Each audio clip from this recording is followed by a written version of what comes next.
News 8's Good Morning Quad Cities. Take two. Good morning and welcome. Tuesday, June 9th, I'm Julie Sis. And I'm Jonathan Ketz. Thanks for joining us. Blackhawks fell to Tampa in Game 3 of the Stanley Cup Finals last night. Yes. Too bad. It's too bad to see last night. The game was tied at 1 in the third period. Eric, what were you going to say? You didn't do it. It's not your fault. Nothing to do with fault. it. Although you did say the L word a couple of times yesterday. And so I was hoping that wasn't me jinxing it, but you know what? It's not. It can't be. Never. Did you hear that they dyed some river in Tampa blue? Yes. That's a Chicago thing. You can't copy what Chicago's already done. Come on, Tampa. 58 degrees, mostly. I'm a little irritated. Right now it's 6:04. We take a look at hometown temperatures. 61 now into Muscatine, 55 in Sterling. Our forecast here for today, lots of sunshine to start our day. No problems out the door. Warming quickly, 81 degrees here at lunchtime, 88 this afternoon. We'll talk about storm chances when they return coming up in a few minutes at 6:05. Eric, thank you. This morning, investigators may be getting closer to understanding how two convicted killers managed to escape a maximum security prison in upstate New York. We have the new details here on Good Morning Quad Cities. A prison employee has been removed from her position after being questioned by investigators trying to figure out if the escapees had help. Richard Matt and David Sweat used power tools to drill through a wall, then climbed through a series of pipes, catwalks, and a tunnel until sawing open a manhole. 2 blocks away, the escapees then ran into 2 residents who spotted the men running through their backyard on Saturday afternoon. I asked him, "What the hell are you doing in my yard? Get the hell out of here." And he was like, "Sorry, I didn't know where I was. I'm on the wrong street." There was construction work being done on the inmate's cell block, but prison officials say no tools were reported missing. New this morning, police have identified the officer accused of pulling his gun on a group of unarmed teens.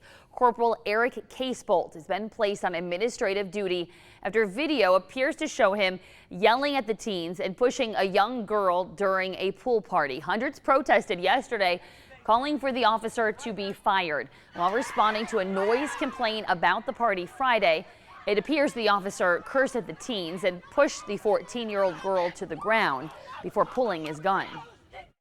That's when I started filming. When the cop's running back, he trips and drops his flashlight, and then he's just going crazy, putting people in handcuffs, tackling people. Chief did not provide information about whether any other complaints have been made against the officer.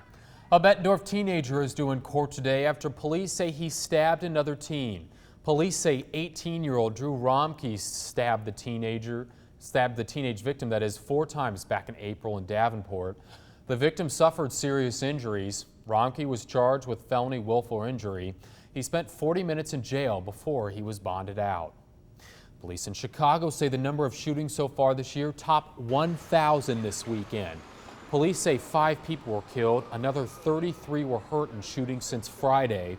Chicago hit that number faster this year than in 2012, when the murder rate topped more than 500. Former House Speaker Dennis Hastert is due in court today to answer federal corruption charges. Prosecutors say the former Illinois congressman made illegal bank withdrawals to pay hush money for decades-old sexual misconduct allegations and then lied to the FBI about it. Hastert has hired a top-notch defense attorney. Hastert was seen yesterday in Wisconsin after secluding himself from the public. He was returning from his vacation home to his estate in Plano, Illinois. Some residents of an apartment building in Clinton say that their current living conditions are not safe, claiming that a sewage leak has been fixed with duct tape, and they're now concerned with the smell and mold growing. News 8's Brittany Lewis explains why the city's rental inspector can't necessarily require the landlord to fix it.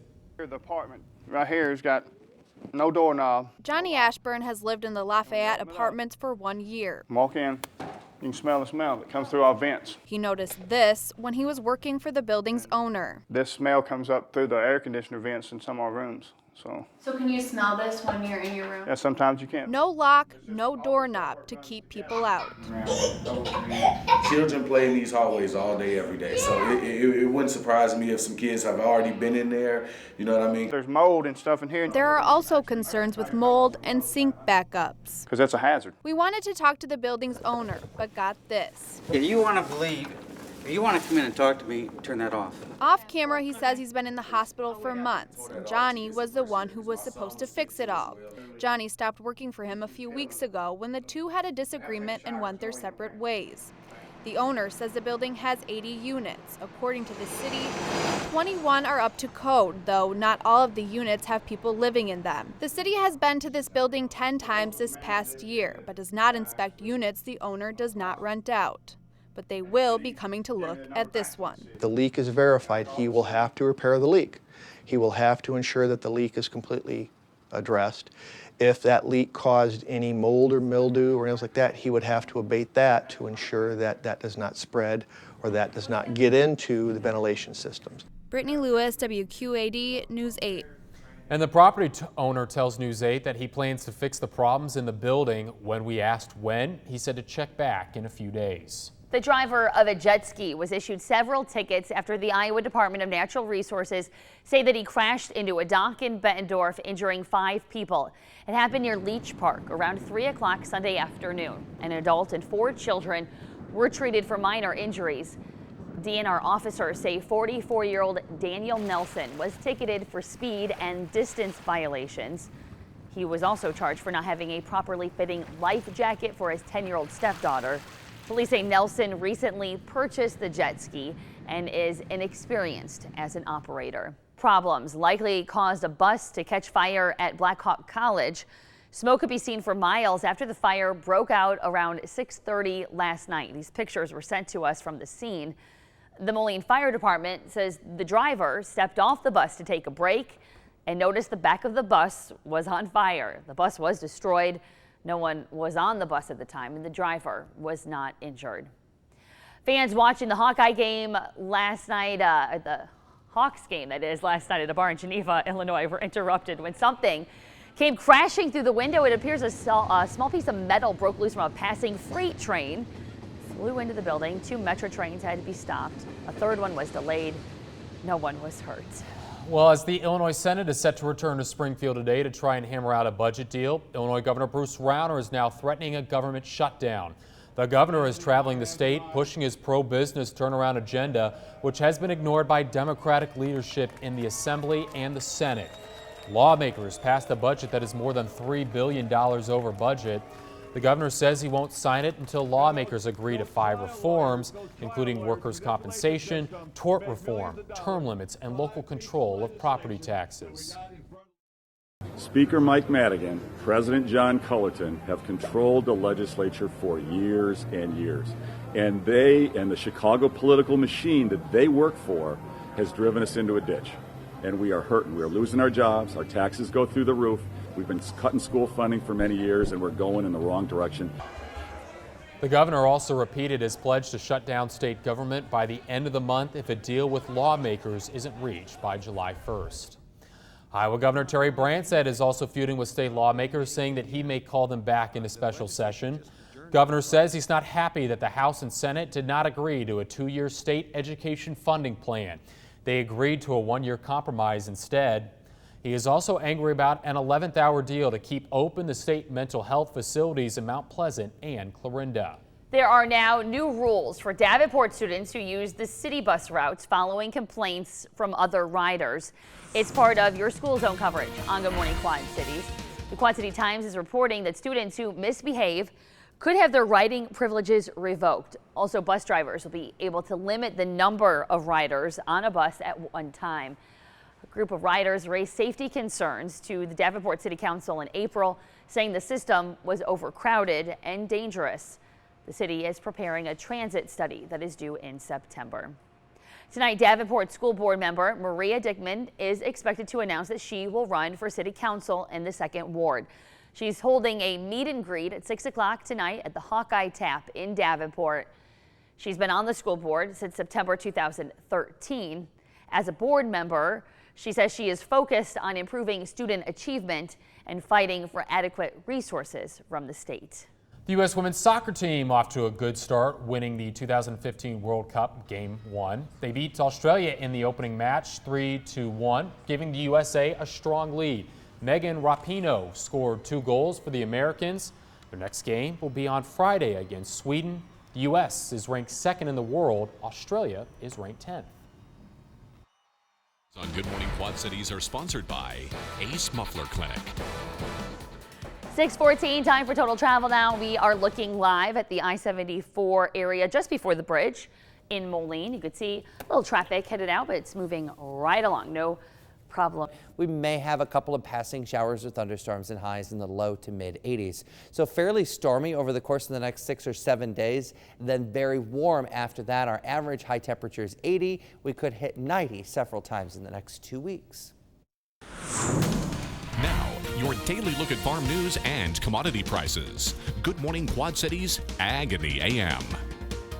Taking a look at corn futures, unchanged for July, September, and December. December contracts are trading at $3.83. And taking a look at soybean futures, up 2 pennies for July, 3 for August, 3 for September. September contracts trading at $9.24. Also on Ag in the AM, Iowa and Illinois corn farmers are seeing near perfect growing conditions right now. The Agriculture Department says that Iowa's corn crop is 4 days ahead of the 5-year crop average. More than 80% of the crop is in good to excellent condition. It is the same story for Northwest Illinois corn growers, whose crop is in line with the 5-year average. Soybean crop also on schedule compared to other years. More than 85% of the Northwest Illinois crop has emerged, a little less than that in east central Iowa. Time right now, 6:18, still ahead here on Good Morning Quad Cities. Dangerous summer footwear. It's 6:22 right now, and in your health this morning, if you ever wanted to get a better night's sleep, new research suggests talking yourself to sleep. It's called cognitive behavioral therapy, a form of talk therapy intended to stop negative thinking. Australian researchers found that people who tried CBT fell asleep 20 minutes faster, and they spent an additional 30 minutes asleep on average.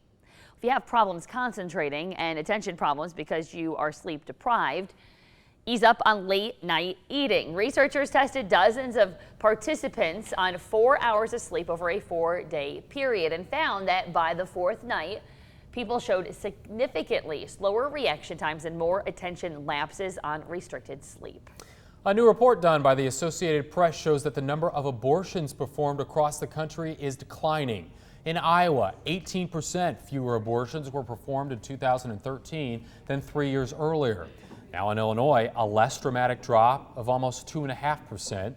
Pro-choice activists link the drop to better access to birth control, while pro-life activists say it's about more access to counseling. Abortion rates were down in all but 2 states, Michigan and Louisiana. Well, they may feel better than your high heels, but flip-flops could be worse on your feet than your favorite pair of pumps. Doctors say that they can cause infections, excruciating pain, and permanent limps. They apparently can be hard on your toes because you have to use your toes to grip the flip-flops. Podiatrists blame it on the way flip-flops are designed, flimsy with little support. Well, they're talking about hurting that tendon because your sole is overstretched because there's no heel. So, I mean, that makes sense. Experts actually say 1.5 inch heel is what is ideal. Yeah. So that totally flat surface is what can, I guess, hurt. To me, it makes sense because of the fact that you have such little support in your flip-flops that your toes have to grip more. I guess that makes They're just so popular and easy to slide on when you're in a hurry. Time for the women to pull out the heels more, apparently. It says you. Says you, yeah. I'm no expert or anything. All right, time right now, 6:24. Hey, researchers in Austria have created the first artificial leg capable of transmitting feelings to the brain, like a real limb. It also stops phantom pain, a condition that many amputees suffer from. Leg works by fitting 6 sensors to the sole of a lightweight prosthesis and then connecting these to the remaining nerve endings in a patient's stump. They are in turn rewired to healthy tissue in the patient's thigh. Traffic cameras on Good Morning Quad Cities are sponsored by Ace Muffler Clinic. 6:24 right now, and it's time for total travel. We're looking live out there at I-74. This camera is in Davenport. It's I-80 there. You can see traffic is moving right along. We're not seeing any travel problems throughout the Quad City area. We haven't heard of any backups or delays, and that goes for the Quad City International Airport. I just checked the websites. There are no delays there, but there are 3 delays out of the Eastern Iowa and 2 delays out of the Peoria International Airports right now. The sun is shining and the weather is wonderful outside for any sort of travel. So yeah, real easy going here early this morning. In fact, if you're jet setting, take a look at some destinations. Probably heading someplace warm, I'm guessing, because we've got 70s, 80s, and 90s on the board here. Atlanta 85 today. Fort Myers will be about 90 degrees. We are looking for some showers and thunderstorms around Minneapolis. Most of the day should be dry. Check it out. Minneapolis will be 91 degrees. We have not hit 90 degrees yet. That will be in the cards over the next couple of days. So some patchy fog out there for your morning commute. Otherwise, mostly sunny this afternoon. Could be some thunderstorms dotting the skies as early as late tonight. We'll let you know what to expect there with your accurate forecast. The bottom of the hour means your top news stories are straight ahead.